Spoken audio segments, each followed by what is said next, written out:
Good evening. My name is Vicki Cody. I'm with High Tech Kids. Tonight we also have Jeannie Badger, and it looks like Cheryl Moeller is on. There's Cheryl. Cheryl Moeller's on the call too. We also have a couple of head referees on our list on our call tonight, Josh, and it looks like Mary. So what we're going to do tonight, if you have robot game questions, we're going to leave those to the end, and Josh is going to help us out with those. I'm going to go through a very brief PowerPoint. You can, Jeannie's going to watch the chat a little bit here while I do my part, and she and I will switch back and forth.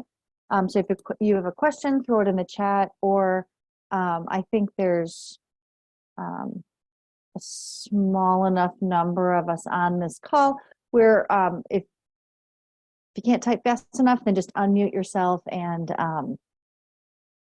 interrupt me. So without further ado, so this meeting is for teams who are participating this weekend, so December 3rd and 1st, either in Woodbury or in, what are we? Maple Grove?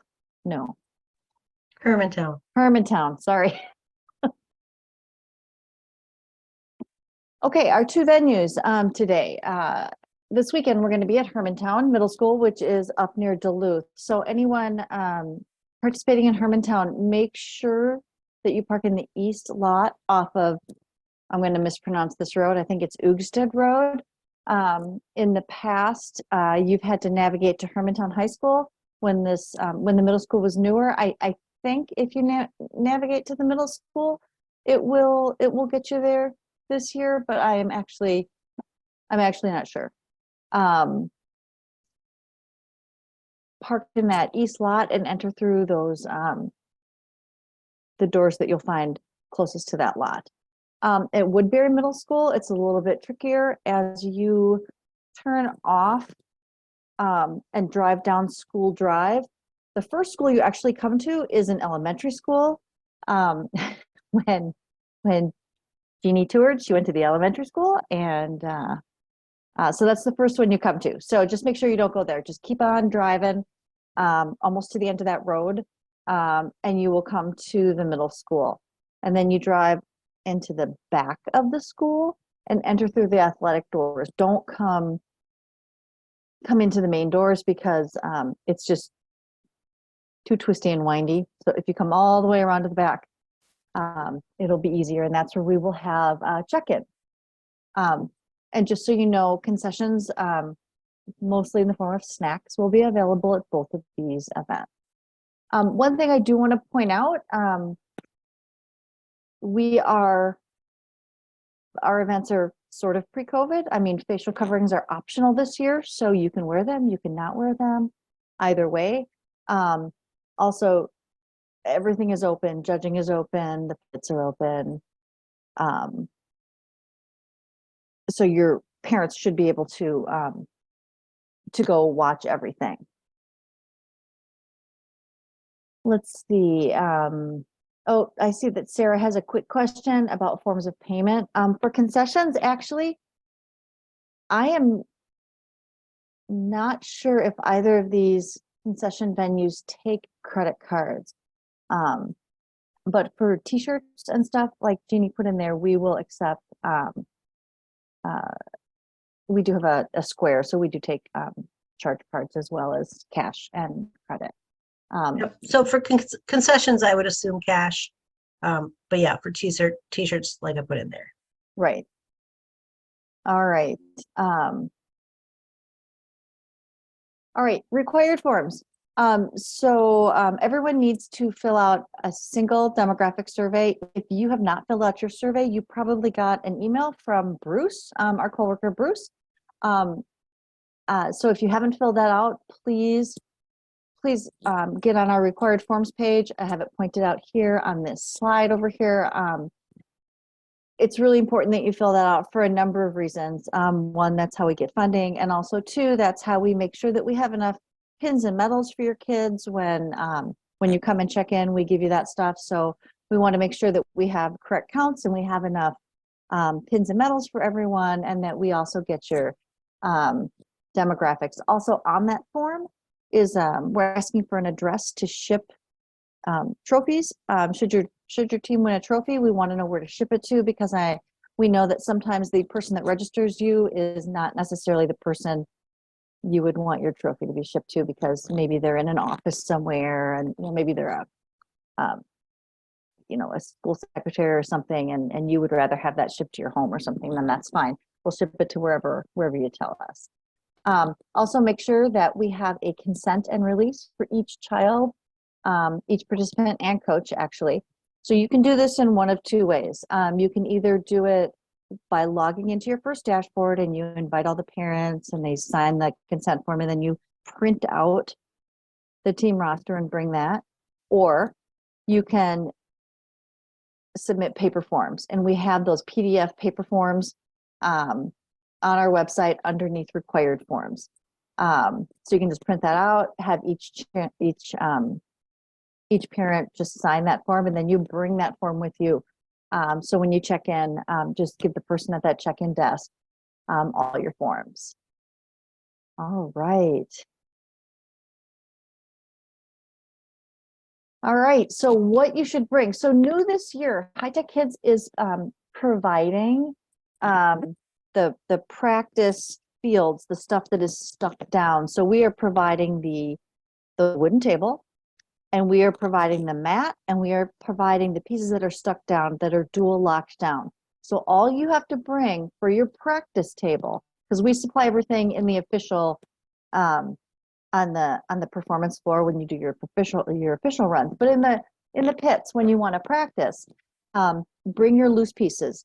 And so I have those loose pieces there, all those little energy units, the car, the truck, the minifigs, anything, the dinosaurs for sure. We're not going to leave dinosaurs there, but anything that can walk away, we're not going to leave there. It's only that stuff that's stuck down there. So throw all your loose pieces in a Ziploc bag, put your little team number on those, 1, 2, 3, 4. We already had the last 2 weekends, people email us saying, they lost a fuel unit or a truck or whatever. And it's so much easier for us if you put that team number in sort of someplace on those items so that we know that they're yours. Because those things walk away pretty easily. And then like I said, for all those official matches where you are running your robot with a referee, we provide everything, all the little pieces, all the stuck down pieces, all the not stuck down pieces. What we're just asking you to bring is your loose pieces to practice with. All right. And then again, what to bring, don't forget to bring your consent forms, and then don't forget to bring all your regular team items, your robot, don't forget your robot. Attachments, your computer, judging material. It's very helpful to bring an extension cord, to bring a power strip. We will give you access to plug something in, but if you need to plug in more than one thing, bring one of those little power strips, and you can plug in your robot and your computer and your phones and whatever it is that you may need to bring, or that you may need to plug in. All right. All right, so when should you guys arrive? So if you're in wave 1, please arrive at 8 o'clock. Wave 2, 12:15. Please, especially the second wave, please don't come really early and try to get into the pits. We are setting up enough pits for everyone because our switch time in between the first and second wave is really tight. But we don't want wave 2 accessing the pits when wave 1 is still in there trying to practice, trying to prepare for their, final robot run. We had some problems with that last week, well, the week before Thanksgiving rather. And so we're going to really try to crack down. If you are more than welcome to come early and watch, but just please don't get into the pits and start taking over those practice tables, because the teams before us, it's just not fair to the teams in the morning wave who are still, trying to make adjustments with their robots. All right. So, Vicky, can I yes. add something there too? Yes, you can. As Vicky said, we will have the other pit tables set up and we will have them caution taped off. And we're just asking that people don't sit at those. So don't send your kids over to eat at those tables because then we've got to wipe them all down again. So those are caution taped off for a reason. And coaches, we're going to ask your help to make sure that your kids and your parents aren't sitting on those tables that are designated for the other teams for wave Right. 2. Yeah. Yeah. So at check-in, when you're submitting all your paperwork and everything and you check in with us, we're going to give you an envelope and it's going to have medals for each one of your team members. And if you have a team member that's sick, that's fine. You know, the medals are really for the kids who have participated. So you're going to get a medal. And then this year we're also giving away pins, one per team member. And then we're going to give you 2 extra for coaches, one for you and one for your co-coach. So make sure you check in on that front table. All right, here is the general schedule for our waves. We have, if you went out and you looked at this general schedule before Thanksgiving, it looks a little bit different. We tweaked these wave schedules a little bit based on what we learned at the first 2 weekends. So so wave 1 arrives at 8 o'clock. You start, the first robot practice round starts around 8:30. Judging starts at 9. Your robot might just start at 9:40. So you should have enough time to, we saw lots of teams have enough time to make tweaks to their robot to certainly practice. But again, like I said, so then by about noon, we'd like all those teams that were in wave 1 to pack up and leave the pits so that by 12:15 we can get wave 2 in there. It just makes it a little bit easier. And if you have, oh, I see someone asked this question already. If you have more than one team and you have one team in wave 1 and one team in wave 2, we're gonna help you out. We're probably gonna seat you at the same table just to make it easier for you. So, but we can work that out with those individual coaches. All right. So far, any questions so far on any of this? All right. So we have a lot of rookie coaches. So I added this slide in here. What is a pit area? A pit area is where you're going to park yourself and your team. And so it's going to be a table. Imagine a lunch table. It's where you're going to put your coat. It's where you're going to dump your stuff. Each pit, like I said before, we're going to give you access to plug something in so you can, you know, plug in your robot or your computer or whatever it is you're bringing. There will be practice tables there. That does not mean, so you're going to have a practice round. It is not at the practice tables. Your practice round is with the referees on the gym floor. So, but in your pit area, you will have a robot practice table. There'll be 2 practice tables in there. You can practice with your robot. A lot of times the kids want to get in there and they've just boxed up their robot. It traveled in a car. It went to the event. Now they want to unbox it and make sure it's all working properly. They want to get their jitters out. They want to make sure their robot was working or whatever. That's what you do at the practice table. Try stuff out. But like I put on here, please limit your time to 5 minutes, especially if someone's waiting. A lot of times people won't hover over you. They'll just look and see. It's like, oh, okay, that team stepped away. Okay, go and give your robot a whirl on the practice table. So just be conscious that other people also want to use those tables. I'm also asking you not to bring your wooden Lego table. You don't need those. We're going to have those there for you. And please don't bring a mat and put it on the floor. Some of our pit areas are a little bit tight and we don't want to either, you know, block a fire exit or create a tripping hazard. So there's plenty of practice tables for everyone, especially if we're all sharing. So we should be fine with that. Okay, so you're at your event and you have a question. So if you have a robot game question, the head referee, he or she will be hanging out and you will see them there. They wear striped shirts. Certainly ask any of the referees or ask for the head referee is probably your best bet. But that head referee can answer any question that you have about the robot game. For questions about judging, which I'll go over in a minute, find that head judge. A lot of times our head judges roam around and they might, greet you at judging check-in and chat with you a little bit. If you certainly have any questions, ask them. When in doubt, find a high-tech kid staff. We are running around in these purple jackets and we will be at every event, even the greater Minnesota events. So up in Hermantown, find Jeannie. Jeannie will be up in Hermantown. And in Woodbury, actually, I think Cheryl's there both days for sure. I'm not sure who else is going both days. Maybe Barb is as well. I'm there both days.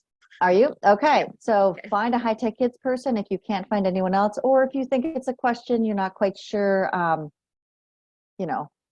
it's appropriate for one of our volunteers, that's fine. We're happy to help you out. So the way our events are structured is we use something called judging groups.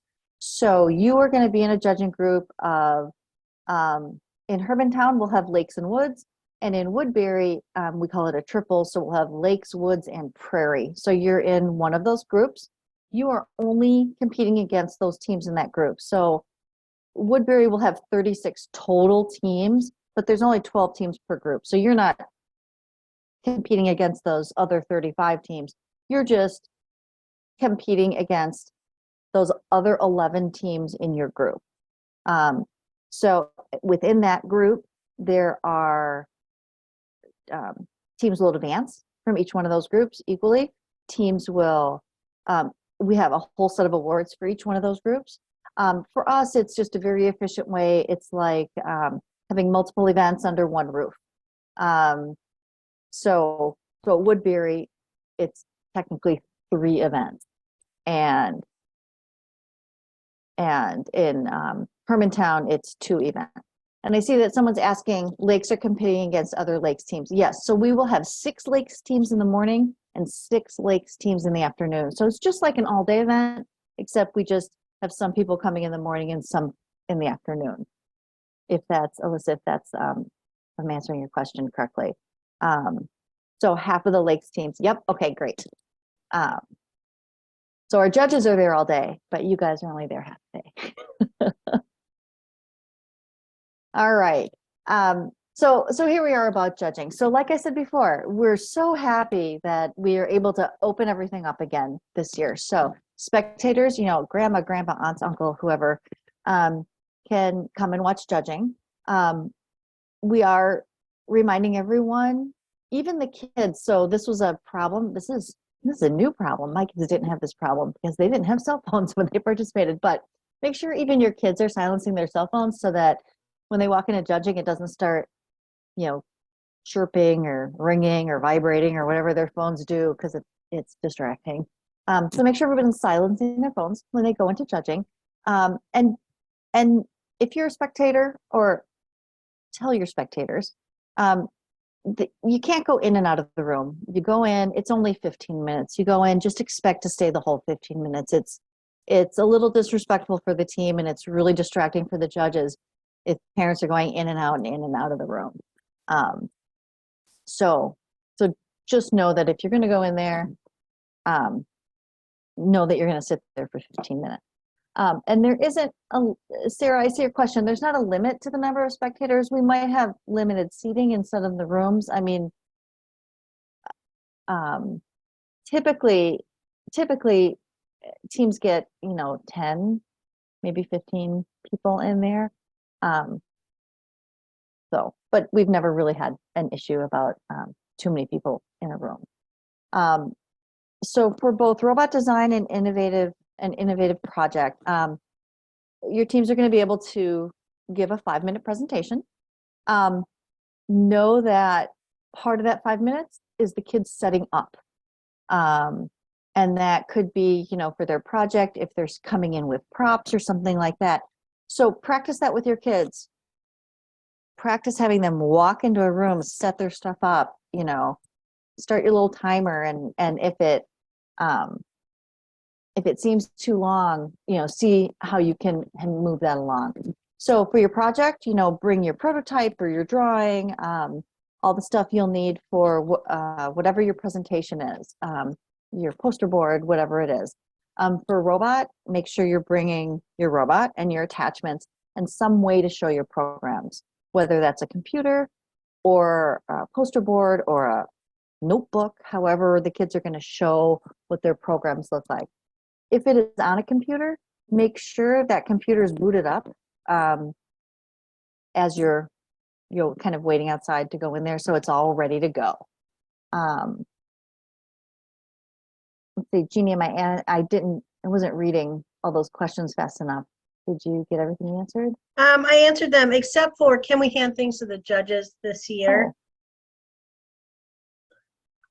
So judges, you can hand things to the judges, but the judges are not going to use that when they're considering the information that the kids have shared.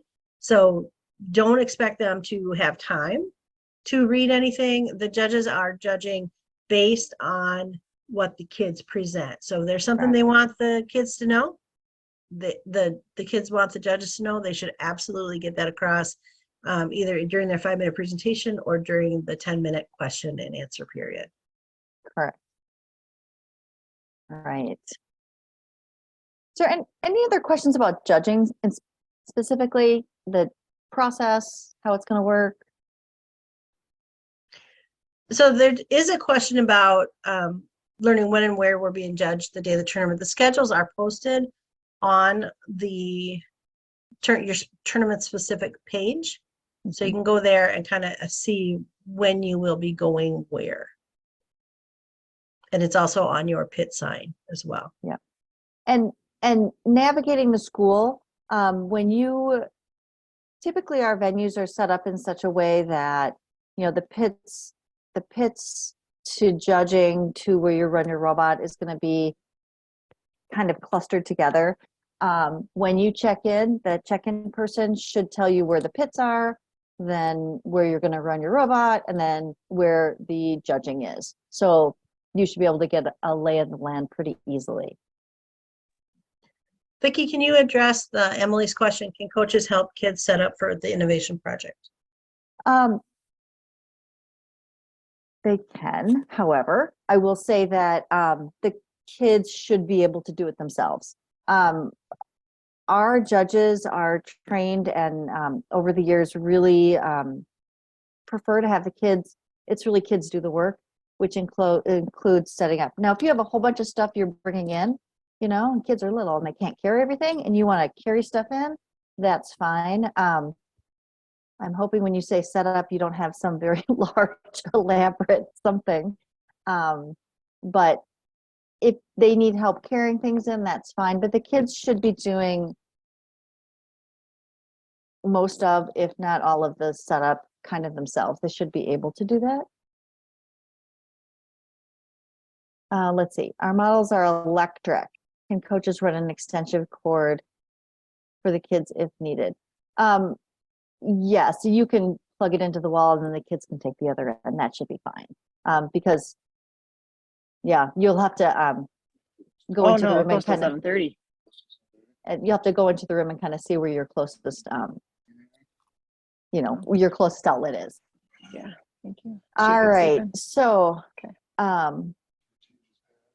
let's see, where are we? Ooh, I don't know why I'm having such a problem with my PowerPoint tonight. There we go. Okay, robot performance. So robot performance is going to be done in the where the robot matches go. It's typically a gym, so it's going to be pretty obvious. Our tables will be set up. That's where the music will be playing, and all the referees will be hanging out. So we ask that only the team members are allowed at the performance tables. Coaches should make sure that they are off to the side or in the audience area. Oh, excuse me. Another thing to remember, and this was something that we came across at one of our events before Thanksgiving. Remember that the robots are autonomous, and that means that the kids are not using a tablet. They're not using a anything to drive the robot. So all of your programs need to be downloaded onto the robot. And when the MC says 3, 2, 1, Lego, those kids are either pushing a button or actuating a sensor or something. They are not running it from a tablet. So make sure that, I know that's an easy way to practice, but now make sure they're practicing without that tablet. And yes, Amy, the kids can ask the referee to check the missions that are set correctly. You know what? The best way to do that is, so the kids are going to come up to the table, they're going to do their inspection first. And as they're, as they're redistributing everything after inspection, they can certainly ask the referees, oh, can you double check to make sure that the, wind turbine is really stuck down there, and to make sure that the, maybe the fuel cells are put in correctly. The kids should not reach over and do that. Have them just, nicely ask. Our refs are awesome people.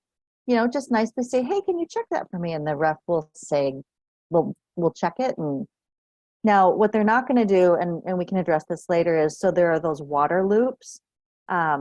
They are supposed to be at certain angles, and you can tell on the mat, but they're not going to be a perfect, little oval every time, just because they twist a little bit, and that's just part of that variability. But absolutely, if you think something isn't dual locked down correctly or securely, for sure, have those kids just ask.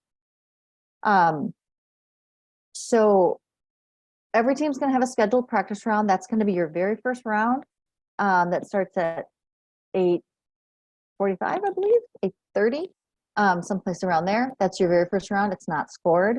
That is a great place to make sure that you're running your robot correctly, like not doing it with a tablet. The referees are going to let the kids know if they're doing something that is illegal. They're gonna, and that's a conversation then you can have with that referee too. If you have a question about that, have the kids ask the question, or if the kids can't really verbalize that question in the right way, it's a great time to have just a nice conversation with the referee about that. And that practice round is a timed one. They'll do the whole thing where they do the inspection, they do 3, 2, 1 Lego, and the referee will talk to them about that round. They won't have so Sarah's asking about a rerun. No, we don't do a rerun, because this is all, it is still all scheduled, part of the schedule. You can go to your practice table though and practice things. But keep in mind that scheduled practice round is on the performance tables and not in the pits. We had some people heading towards the pits thinking that was their practice round. So then you're going to have 3 officially scored rounds after that. And again, we take the highest of the 3, not an average. So you can get a 400, and then you can get a 20, and then you can get a 150, and we're going to take your 400. So it's just your highest score. All right. The scoring app that High Tech Kids uses is on our website. If you go to that FLL page and it says 2022 super powered, so our app has been on the website for a while now. If you have time this week, have the kids look at it and use it. Again, also linked there are the robot game updates. And I don't believe we've had one for quite some time. So those updates, I don't know, Jeannie, if you remember when the last update was, but it was before our first event, I believe, in Egan. Yeah, it was late October. Oh, was it? Okay. So there shouldn't be any surprises about that. But if there is an update, We will go by everything that's posted by 4 o'clock on Friday. But I don't anticipate there being any updates this week. Usually they give us a little bit of a heads up and we haven't heard anything yet, so. All right, one thing to remember about advancement, it is all 4 of these items, 25% of each. So it's equal parts, core values, the robot game, the project, and your robot design. So all of those things are evaluated. I mean, the robot game is obviously the robot game, but the other things are evaluated in judging, and so it's how the team does across the board. You could, and sometimes this is hard for teams because the only thing they see is their robot game score, and they could have a fabulous robot game score, but you know, if they, I don't know, if something happened in innovation project and they got into a fist fight, well, they're not going to score very high in core values. So just know that it's 1/4 of all of it, and you will be receiving your rubrics back. Jeannie will be emailing those out Monday or Tuesday, so you'll be able to tell how the kids did in judging as well. And anyone who wins all of our trophies are going to be sent out snail mail Monday. Again, we try to get them out Monday. Sometimes they don't all get out till Tuesday, but hopefully those are sent out on Monday. The award ceremony for Woodbury will be at 6 o'clock, and then Hermantown will be at 6:30. Here's my little note to myself that you're not supposed to see. Anyway, we're doing 2 separate award ceremony to make it just a little bit easier. So keep that in mind, that Woodbury will be at 6 and then Hermantown at 6:30. All right, my last thing is about the Lego Spike 3 app, but before I go there, are there any other questions about the actual events this weekend that anyone has about, I don't know, we're gonna get to robot game questions soon, but about judging or about any of the logistical part? Nothing? I don't see any hanging out there questions.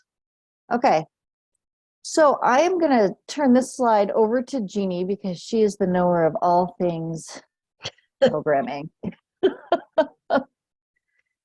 All right, so Lego has decided that they're going to update the Spike software, and they're going to update it on December 1st. So the issue with this is that the software is not backwards compatible with what they're calling Spike 2, which is the app that you are using right now. So if you are using the Spike Prime, do not update your software on December 1st. I've heard 2 different things. I have heard that your software will ask you if you want to upgrade, and I have been told that no, you have to go out and get the Spike 3 app. I'm hoping that you really do have to go out and get your Spike 3 app, and that it's not just going to say, hey, do you want to upgrade? And the kids are going to say yes, because that seems awesome. Do not upgrade your Spike 3 app. If you are using the web app, which means you are going out, you're probably doing this with a Chromebook, you're going out through Lego Education, that one is going to update automatically. And again, your software is not backwards compatible, so you can't open the Spike 3 app and look at your Spike 2 programs. They're not compatible. If you are using the web app, you are going to want to contact success@lego.com, because that will update automatically, and they are telling us that they have the ability to take you backwards in time, but I cannot help you with that. That has to be done through success@lego. If you are not sure if you are using the web app, give me a call at the office or send me an email, and you can show me a screenshot and kind of tell me what you're doing. I hope that makes sense. Any questions about that? So what Jeannie's saying is by not being backwards compatible, is you will lose all your programs. Is that what you're saying, Jeannie? You're not going to lose your programs. They'll be there, but you can't open them. You can't look at them. You can't use them. So did I scare you enough? Don't upgrade. So it sounds like as long as it's not the web app, that nothing would happen automatically without some sort of prompt. I have heard two different things. That's why we are warning you like crazy. I have been told that no, you have to go out and get the app. And I have been told that your Spike 2 app will say, hey, there's an upgrade. Do you want to do it? I don't have the software, so I can't tell you what exactly is happening. So my concern is obviously, kids see a warning and they go, oh, sure, I'll upgrade. I just want you to know that this is out there, and if it's asking you something, don't upgrade it. And we're also saying, so let's say you advance to the state championship this weekend, still don't upgrade. Don't upgrade until you're completely and totally done with this season. So. Unless you want to rewrite all your code, or your kids want to rewrite all your code. And Python is not in the Spike 3 app. That is coming later. So if you're using Python, really, really, really, really, really do not update. Yes. So, and I'm going to throw this out in a blast maybe tomorrow to everyone just to reiterate it. But we're really worried that this is going to be very sad for some teams if they just see upgrade. So you might see this coming from me a couple of times. So, all right. So let's move on to any questions. So I'm going to put a picture of the, let's just see if I can do this. Whoops, no, see, it's not letting me do this. Oh, now it's working. I'm going to go to the end here. So if you guys have any robot game questions, let's. So I will read the Let's go questions there. and have Josh address it. All right, here we go, Josh. So Josh, we've got our first question. Just want to make sure it's okay to start at either home base area of the mat. We didn't see any rule against it, but wanted to double check. Absolutely. The robot can start on either side. Remember that when the kids are coming up to the performance table, the team does need to split.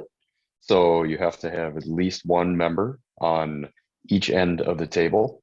And they are allowed to have two technicians at each end of the table interacting with the robot at once. Every other team member has to take a couple steps back. They need to stay on their respective side, but once they're on their respective side, they can switch technicians in and out as much as they want. The only way that things can go from one home area to the other home area is if the robot takes it. So make sure that if the kids are using a jig on either side, that they have either two jigs or that the robot takes it with them across. We've had a couple teams that didn't realize they needed two jigs, so they just put the jig on top of the robot and had it drive across the field during their performance. Definitely have the kids ask questions when they come up, especially for practice. We do have a little bit of time there. We can run the 2.5 minutes and then answer questions. The refs usually take quite a bit of time to talk with the kids, answer questions, make suggestions. We really like to see the robots do really, really well throughout the day and get better and better. All right, Josh, you may need a clarification on this, but for the equipment fitting into one base circle, I'm wondering if this is for inspection or if this is for running. Does the large dinosaur go in there too? My kids wanted me to ask this tonight. No, it doesn't. That is a mission model, so it does not include in inspection. Inspection only counts for the stuff that you bring to the table. Keep in mind that for the performance rounds and practice, only one robot is allowed in the performance area per team. We've had a couple teams that have come with a couple of robots intending to say, figure out which one works better. And we only allow one robot per performance run. So if they have multiple robots, they have to bring one robot and then come to the next performance round with their other robot. And the bonus for the small inspection area is for everything fitting into one of the launch areas and having a 12-inch ceiling. Now the kids can take things apart, they can stack things up, they can use their arms to hang on to things, to push things down, whatever they need to do to get everything into that one launch area, they can do that. Anything that doesn't fit there that they plan on using has to go in the other launch area, and then they would not get the bonus points. And anything that does not fit in the two bonus area or the two launch areas then cannot be used during the round. They are allowed to have their stuff sitting wherever they want it. Technicians can hold their jigs, parts of the robot, fixtures, whatever they have. They can also have them sitting in the home areas right there. And those can be hanging off the table slightly. We'd prefer that they weren't hanging off too far because they'll probably get bumped and broken. We've had a couple issues with teams dropping things, bumping things, breaking them, or stepping in a bucket of robot parts. And that was an unfortunate one. So we definitely don't want to see that. That tends to lead to some tears and some pretty hard work in between rounds. All right, Josh, will the energy units in the solar farm be oriented the same way every time? For example, will the green piece in the middle be parallel to the wall, or is it placed randomly? It is placed randomly. So that is not specified in the rules, nor is it in the table setup. So however the refs reset that is the way that it will be for your round. When it comes to things like that, the ref will not customize the table for how the team is accustomed to it. We will set it up in things that are not specified will be random, and things that are specified will be set up per the rules and the field setup guide. All right. Josh, can we separate the jigs before it starts? I'm assuming the match starts after the ref sees it, everything sits inside. Yeah, so when the first thing the kids do when they come up to the table for performance will be get everything in the inspection area. They can take things apart. Preferably don't take too many things apart because it can take quite a bit of time to put them back together. And usually the kids are a little stressed, and putting things together when you're stressed can have some consequences. But they can take things apart, they can stack things, they can do whatever they need to fit into that area. And then they do have some time to get the robot set up. So make sure that the robot is on when they're coming into the performance area. They do have time to put the robot onto the field and calibrate the light sensors or color sensor, the gyro, depending on which robot they're using. So they do have some time to set up and make sure things are put back together. If they see something on the table that they have a question about or that they're concerned about, definitely talk to the ref about that. We'll try to make sure that everything is set up per the rules and per the setup guide. Clara, did that answer your question? Okay. For Power to X, can energy units sit on the innovation model? Yes, they can. So that one just states that the energy units must be inside that circle. So they can be sitting on the robot, they can be sitting on a mission model, they can be sitting on your innovation project equipment, whatever, as long as they are completely within that circle. And that is the volume of that circle too. So. All right, will the ref tell them which launch to do inspection in, or can they go to either one? They can go to either one. So it is it is up to them. A lot of the teams, they come running up, and whichever launch is closest, they go to that one. Try to get everything in there so that they can start setting up and get ready to go. All right. And Amy, I think he addressed this. After inspection attachments, you can move them to either side. You just want to make sure they get moved before the kids start running that robot. Yep, If any part of the dinosaur is hanging over the edge of the table and not technically in the left home area, do the kids fail to score points for that mission? So if at the, yes, we can't have anything that the robot is interacting with or the kids are interacting with hanging off the end of the table. So they would not get the score for it being over in the left side. The same goes for if the robot is transporting the dinosaur and the kids rescue the robot, they interrupt the robot and take it to the left home area, they will not get the points for the dinosaur coming over to the left home area. But if they have put an energy unit or the rechargeable battery into the dinosaur, they can still get points for that. All right. Can you end the match with the robot in the power to X circle while it is touching the energy units and or the innovation model? Yes. Yep, you can. We've had some teams where they stack a whole bunch of stuff on top of the robot and drive it out to that circle, and that's where they end the match. All right, this is a good one. Some kids, since kids will be on both sides of the table, have you seen kids from teams drifting into the other side's prep area? We noticed this in a prior competition, but didn't give it too much concern since it wasn't where we needed to be, but did get nervous about people leaning onto the edges a bit and bumping it. So yeah, we do see that every once in a while. The refs are usually pretty diligent about trying to keep the kids, in their area on their side. But for the most part, the kids have been very polite in trying not to mess with the other teams because they want to see the other team succeed as well. But if there is an issue, just have the kids definitely talk to the refs, especially the head ref, and say, hey, that team is encroaching on our space, and we'll have a chat with them. All right, and then to clarify, can the kids take the dinosaur off the robot in home? Yes, they can.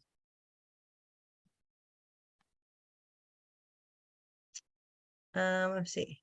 Does a dino need to be in the left launch area to score points or just the home area? So there are two scoring opportunities with the dinosaur. The first scoring opportunity is by activating the dinosaur by placing either an energy unit or the rechargeable battery into the dinosaur and completely closing the rear hatch or the back hatch on the dinosaur. That scores a certain amount of points, and then the dinosaur can also score points by traversing the field and ending up in the left home area via the robot and only the robot. So the home area is not the launch area. It's launch and home. So kind of, yep, that big yeah, space. It's that whole area. Yep. And we are, some teams are taking the dinosaur and transporting it across, but they're folding it up and doing all sorts of stuff. As long as they're not breaking the model, that's okay. If the kids are utilizing a mission model and they're sticking it to something or sticking something to the mission model, make sure that they can easily detach it in its original condition if asked. Will the map be taped in place? We have experienced the map moving unexpectedly. So this year we are not taping the mats down.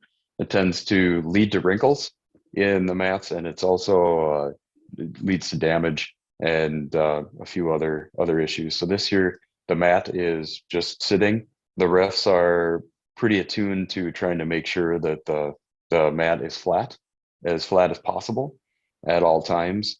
if the kids see a wrinkle or something that they don't like, talk to the ref about it. We'll see if we can do something about it. But there is some variation expected in the mats, in the tables, and how everything is set up.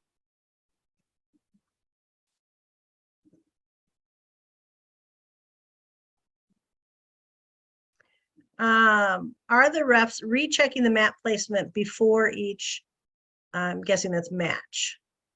Yeah, we haven't had the mats moving too terribly much. We've have had a few teams come up and you know, want the mat adjusted a little bit. They are set up per the setup guide at the beginning of the tournament, and we do try to keep track of it, but we haven't really had any issues with the mats moving too much in the performance areas. And I'll just add that we set these up the night before, and typically just sitting out in the warmth, you know, in the gym or whatever, kind of relaxes them. over Yeah, the these weekend, mats So these mats have been laying pretty flat this year. We Mhm. haven't had much of an issue. Are the wind turbine models lifting from the mat on the competition tables, or are the models functioning as intended? After so much use, our model is having issues, so we have designed a new attachment and program to overcome this issue if needed. Well, I'm really glad to hear that you guys were able to design a fixture to overcome the issue. But the windmill and many of the other models are functioning very well this year. The mat might move just you know, pick up just a little bit depending on how the robot is interacting with the mission model, but we haven't had any issues with things falling over, coming detached, or the mat moving. and I would venture to guess that our mission models are getting less use than yours. And the wind turbine, depending on what you're talking about, getting stuck. The energy units, because of how they stack together, if the team hits the wind turbine with the right amount of force, then the energy unit, that first one especially, might stick. So what a lot of teams are doing is just hitting it a couple more times to try to get all of the energy units. But every once in a while, we do see an energy unit stick. And that is expected within variation of how things function. So this one is to me. John is our tournament director up in Hermingtown. He says one of the competition mats is not in great shape. Got a lot of waves in it. John, I will bring an extra mat up for Hermingtown. Send me an email, John. Send her an email, definitely. Excellent. And I know this, we've had a couple really good tournaments this season. We've really enjoyed having spectators back in judging. Mhm. Please make sure that spectators are courteous of the kids' time. This is their time, so respect it. We've had some very large crowds coming in. I know in a couple of the when I've been judging, we've had a few rounds that were standing room only in the classroom. So it's been good to have people back in, and the kids seem to enjoy it, and the spectators especially enjoy it. Definitely, like Jeannie and Vicky were saying, make sure that the programs are downloaded to the robot, and the kids have practiced that way for the performance rounds. Make sure the robot is on when they're coming to the performance round. We've had a few robots that shut off on their way to the performance round, or were not on, and we had issues getting them going, or had to wait for them to get fired up. If the kids have any questions during the day, encourage them to come find a ref if it's about performance area stuff, and one of the judges if it's about anything else. We'll work with them to figure out what how to answer their questions.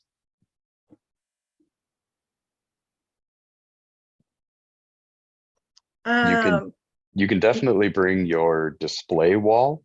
We've had a couple teams do that. Some teams just bring it and don't put it on the, in place.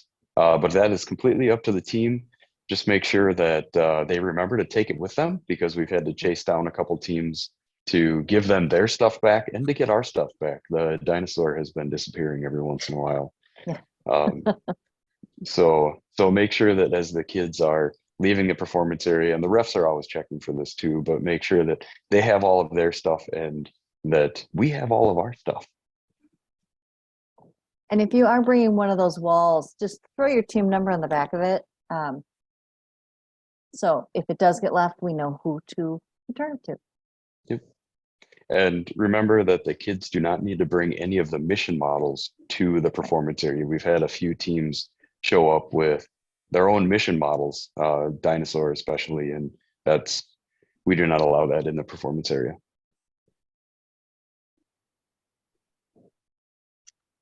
All right, are there any other questions? Oh, here we go.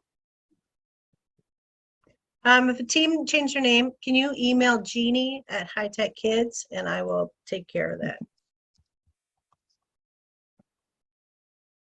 Here, I'll even put Jeannie's email in. I already beat you. You beat me to it. Okay. All right. Hey, look at that. We're right at 7:28. I can give you guys 2 minutes back. So if there are no more questions, we're really looking forward to a lot of events this weekend for FLL and FTC and Explore, actually. Got a full weekend this weekend. So good luck to everybody. And I hope your robots are doing great. Any last questions for anyone? If you guys think of something before this weekend, email Jeannie, or you can email me, Vicki. You can email either of us, and we'll be happy to help you out. All right, so good night. All right. Thank you. Good night, guys. Thank you.